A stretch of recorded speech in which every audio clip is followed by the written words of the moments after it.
যারা ইউরোপের ভিতরে এই স্নোফলের ভিতরে যারা কাজ করেন তারা একটু সাবধানে কাজ করেন, কারণ এরকম যারা দেখবেন রাস্তা সাদা হয়ে আছে, আশেপাশে সাদা হয়ে আছে, হ্যাঁ, তারা আমি আপনাদের কাইন্ডলি রিকোয়েস্ট করব তারা অ্যাকচুয়ালি পারলে বাসায় থাকবেন। আর যদি একান্ত কাজ থাকে বা কাজ করতেই হয় সেই ক্ষেত্রে আপনারা বের হবেন, সাবধানতার সাথে বের হবেন। আর হচ্ছে এই তুষারপাত যে হচ্ছে এখানে অনেক স্লিপ করার অনেক সম্ভাবনা বেশি।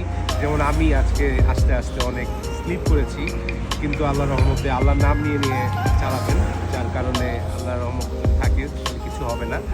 আর আপনারা খুব সাবধানে গাড়ি চালাবেন, ইনশাল্লাহ কিছু হবে না। আর সবচেয়ে ভালো যে আপনারা বাসায় থাকেন, এটা সবচেয়ে ভালো হয় আপনাদের জন্য, আর আপনাদের জন্য শুভকামনা।